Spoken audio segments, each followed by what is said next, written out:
자, 잘 쉬셨죠?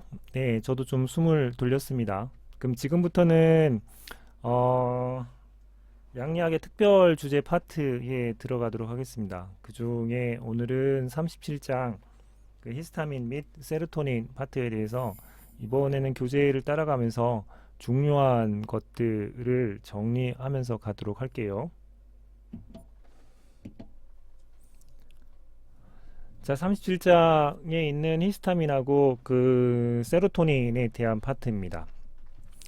그 히스타민은 여러분들이 그 잘 알고 있듯이 알레르기 반응들을 일으키는 가장 주요한 물질이라고 보시면 됩니다. 보통 그 마스터셀이라고 하죠. 마스터셀의 그 알레르기 물질인 이 그 그래뉼 같은 게 있는데 여기서 이제 히스타민이 나와서 기관지를 수축을 시키거나 여러 가지 이제 알레르기 유발을 하는 작용들을 하게 되죠. 근데 이 히스타민이 그 외부에 그 알레르기라고 인지되어 있는 녀석들이 왔을 때 기관지를 수축시키거나 이런 것도 하지만 그 알레르기 유발 물질 같은 것들이 우리 몸에 오게 되면 그 정신을 바짝 차려야 되기 때문에 히스타민은 뇌에서는 각성작용을 유발합니다. 각성작용. 정신을 똑바로 차리라고 하는 일들이 유발이 되죠. 자, 요 큰 컨셉을 그 가지고 출발을 하면 그 히스타민이 알레르기 유발 물질인데 이 녀석이 반응을 할 때 여러 가지 조직에서 히스타민 원 수용체하고 결합을 해가지고 그런 것들을 유발을 하게 됩니다. 따라서 그 알레르기에 대한 부분들을 억제를 하고 싶다, 알레르기나 뭐 이런 것들을 억제를 하고 싶다 할 때 사용하는 녀석들이 H1 히스타민 수용체 억제제, H1 수용체 차단제, 이걸 또 뭐 다른 말로 항히스타민제라는 표현을 쓰죠. 근데 여러분들한테 조금 정확하게 기억을 시키고 싶은 것들은 이렇게 기억을 시키고 싶은 겁니다. H1 수용체 차단제요. 자, 이렇게 좀 기억을 해주시면 좋을 것 같고요. 자, 이런 녀석들이 치료 용도는 당연하게도 알레르기 반응이나 또는 알레르기 반응으로 일어난 염증 같은 것들을 억제하는 일들이 벌어지겠죠. 그런데 한번 생각해 봅시다. 히스타민이 알레르기 반응을 일으키는 것 말고 이 각성 작용에도 작용한다고 그랬죠. 그러면 히스타민 원 수용체 차단제가 이 각성하는 부분도 억제를 하는 일들이 벌어지게 됩니다. 각성하는 것을 억제시킨다고 그러면 어떤 일이 벌어지냐면 졸리운 일이 벌어집니다. 진정작용이라고 표현하기도 하고 졸리운 일들이 일어나게 되죠. 부작용으로 히스타민 원 수용체 차단제를 쓰게 되면 이런 일들이 벌어집니다. 그러면 그 알레르기성 뭐 꽃가루라든가 뭐 온도가 갑자기 차가워진다든가 콧물 같은 것들이 나오는 알레르기성 비염을 앓고 있는 사람이 만약의 경우에 버스 운전 기사라고 한번 가정을 해봅시다. 그 사람한테 H1 수용체 차단제를 그 알레르기성 비염을 치료하는 목적으로 주게 되면 졸리게 됩니다. 위험하겠죠. 그러면 그런 치료가 필요한데 진전작용이 없는 상황들을 벌여야 되겠다라고 해서 생각했던 것들은 뭐냐면 이 각성작용이나 진전작용이 일어나는 것들은 블러드 브레인 베리어를 통해서 약물이 들어가야 됩니다. 따라서 약물을 디자인할 때 이런 말초에는 작용을 하고 이 블러드 베리어는 통과하지 못하는 약물을 디자인하게 되면 그 역할들을 할 수 있게 됩니다. 따라서 그 H1 수용체 차단제는 크게 두 종류로 나눕니다. 1세대 약물하고 2세대 약물로 구분하고요.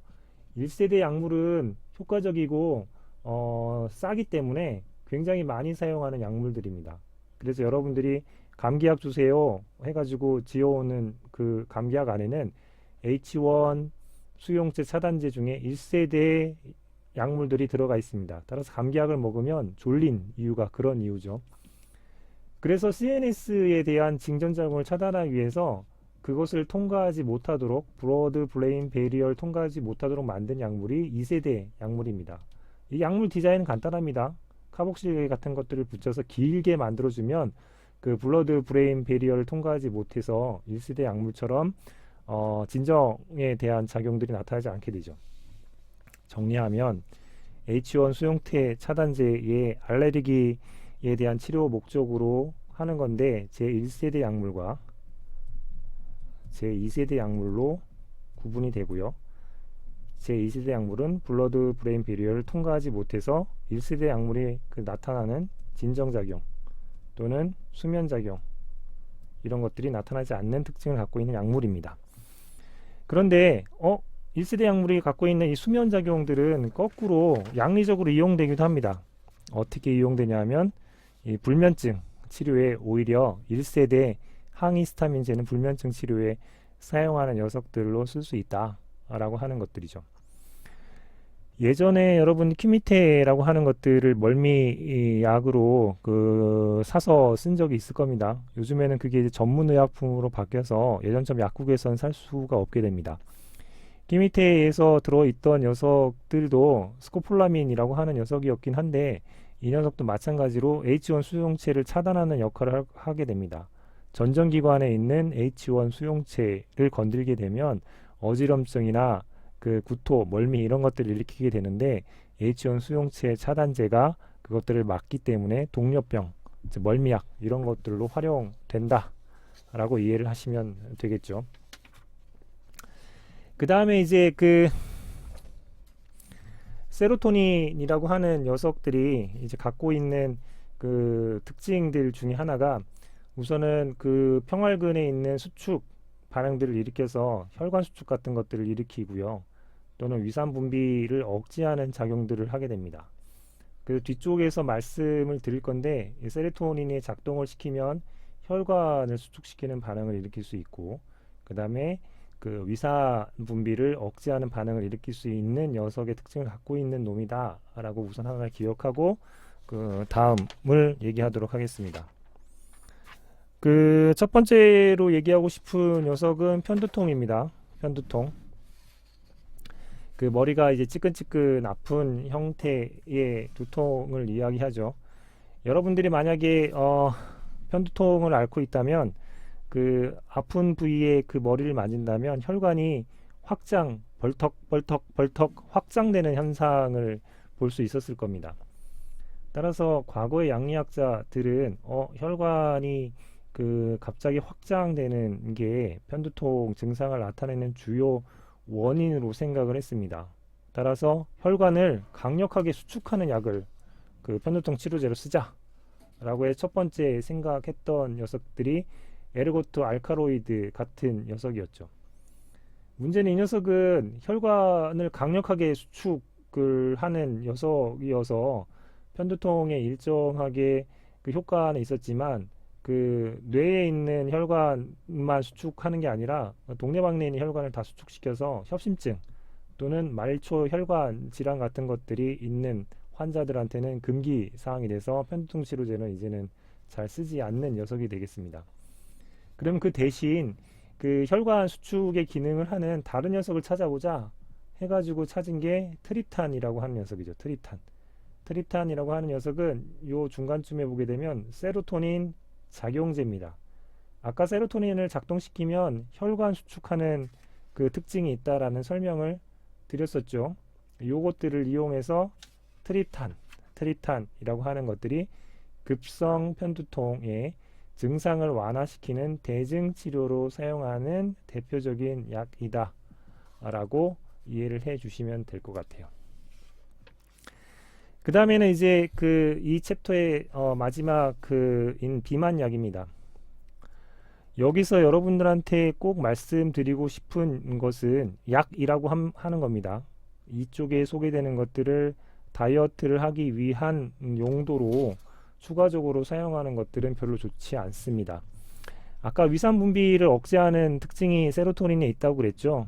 그래서 세로토닌 작용제를 쓰게 되면 일정하게 위산 분비를 억제하기 때문에 비만의 체중 감량을 위해서 사용할 수 있게 됩니다. 근데 대신 이 신경전달 물질인 세로토닌 작동제를 쓴 것이기 때문에 상당히 다른 여러 문제들을 야기할 수 있게 됩니다. 따라서 여기에 대한 주의사항들을 보시면 교재를 그대로 확인하시면 될 텐데 12주간 즉 3개월간 사용을 했는데 체중의 5% 이상 감량을 하지 못했다. 그러면 예, 이거는 그 유용성에 비해서 리스크가 크다라고 판단해서 중단을 하는 게 좋게 되겠습니다. 그 세로토닌 작용제는 그 흔하게 그 신경절단 물질에 작용하는 여러 가지 일들이 벌어집니다. 부역도 생기고요, 두통도 생기고, 변비, 졸음증 이런 것들이 생깁니다. 그래서 아까 첫 번째 말씀드렸던 게 이건 약이다.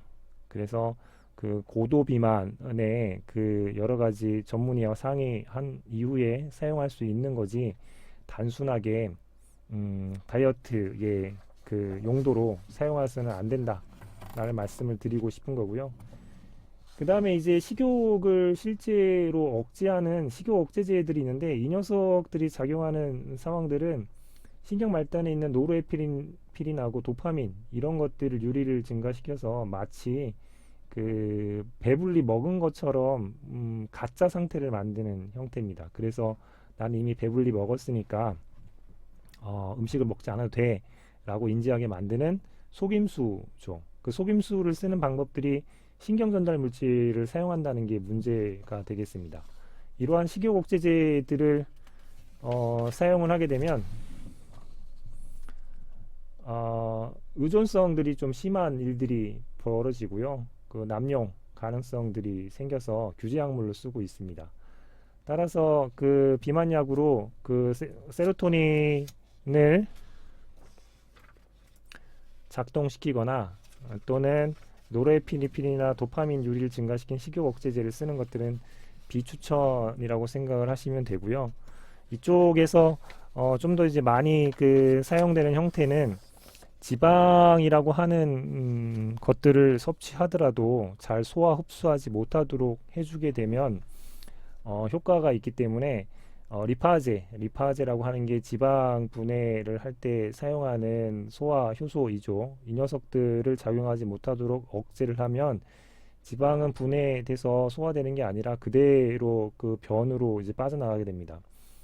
지방이 변에 이제 많이 남아서 생길 수 있는 부작용들은 이런 거죠. 즉, 소화 같은 것들이 불편하면 피부에 이제 반점 같은 게 생기는, 그 다음에 그 지방으로부터 여러 가지 산화 물질들이 생기면서 생기는 위로 나오면 그 트름일 거고요. 밑으로 나간 방귀 또는 지방 성분이 많기 때문에 그 배변욕이 생겼을 때 굉장히 빨리 화급하게 배변을 봐야 되는 그런 증상들 또는 배변이 증가하는 증상들이 일어나게 됩니다. 그 이 현상들은 보시면 알겠지만 살을 그 빼고 싶은 사람들한테 특히 뭐 그 보통의 경우에 우리 사회에서는 여성들이 조금 더 남성보다 많은 편이고요. 그리고 대부분의 부작용들은 여성들이 조금 더 싫어하는 형태가 되죠. 그래서 그 학생들한테 가끔 가다 이 표를 보여드립니다. 그 리파제 억제제로 대표적으로 사용하는 물질이 올리스타트라고 하는 녀석입니다. 올리스타트요. 한국말로 뭐 다시 한번 적어드리면 올리스타트가 되겠습니다. 올리스타트를 그 먹게 되면 플라시보에 비해서 효과는 있습니다. 52주라고 하게 되면 거의 1년 동안인 거죠. 그 1년 동안 그 올리스타트를 먹으면 플라시보에 비해서 약 5% 정도의 효과를 보입니다. 뭐 여성분들이 대체로 50kg이면 1년 동안 2.5kg 감량의 그 긍정적인 역할을 미칠 수 있다라는 거죠. 그래서 학생들한테 이런 얘기를 한 적이 있습니다. 52주 동안 만약에 하루에 10분씩만 운동을 하게 되면 올리스타트 먹는 것보다는 더 효과가 있을 거다 라고 얘기했더니 어떤 친구가 그러더군요. 자기는 하루에 10분씩 운동도 하고 올리스타트도 먹을 거예요 라고 얘기를 해서 한번 웃었던 적이 있습니다. 근데 이 올리스타트라고 하는 리파제 억제제를 처방을 하게 되면 그 방귀나 이런 것들이 생긴다라고 하는 것을 이 약의 특성이다라고 그 처방받는 환자분한테 설명을 잘 안 하면 문제가 하나 발생합니다. 어떤 문제냐면 그 507쪽에 있는 이런 문제가 발생합니다. 그 건강관리공단에서 청소년들한테 올리스타트를 처방을 합니다. 근데 어떤 우려가 있냐면 설명을 잘 안 듣고 또는 설명을 들었다 하더라도 청소년 환자 대부분이 그 첫 달 동안에 약물 투여를 중단하는 경우가 많이 발생합니다. 그 이유가 뭐냐 하면 바로 방귀 때문입니다. 그 뭐 의아하게 생각할 수도 있죠. 그 사춘기의 청소년들은 본인이 살을 쪄서 그 자존감이 떨어지는 것도 떨어지는 거에서 그 살을 빼려고 하는 욕구들이 있는 것과 동시에 또 방귀라고 하는 것들이 또 다른 자존감을 훼손하는 측면이 있어서 오히려 살로 인한 자존감 훼손보다 이 방귀를 끼게 되는 자존감 훼손이 더 크다고 판단돼서 올리스타트를 처방받는 친구들이 방귀 때문에 중단하는 일들이 우습지 않게 벌어진다. 따라서 이런 것들을 조금 잘 그 설명을 해주는 게 필요하다라고 이해를 해주시면 될 것 같습니다. 자, 이렇게 그 37장까지 이번 주를 마쳤고요. 자, 제가 이제 13주차도 마찬가지로 그 토요일 날, 이 13주차 토요일을 보니까 11월 28일이 되는군요. 28일. 그 뭐 지난 번과 마찬가지로 10시부터 10시 30분까지 줌에서 실시간으로 그 만나도록 하겠습니다. 줌에 들어오시면 저희 그 줌방을 열어 놓을 거고요. 819 271에 0752를 치고 줌방으로 들어오시면 되고요. 혹 비밀번호가 뭐냐라고 물어본다면 하나를 치고 들어오시면 될 것 같습니다. 자, 그 오늘도 그 긴 시간 3개 챕터를 들으시느라고 이번 주도 고생을 하셨고요. 아까도 써드렸지만 다시 한번 보여드리면 보이시나요? 네, 13주 토요일 날 28일 날 네, 줌에서 이런 식으로 만나겠다고 한번 적어드렸고요. 많은 친구들을 볼 수 있으면 좋겠습니다. 그 여러분들이 어떻게 공부하고 있고 어떤 궁금증이 있는지 같이 나누는 시간이 되길 바라고요. 뭐 이번 주 토요일 날 줌에서 보길 바랍니다. 오늘도 고생하셨습니다.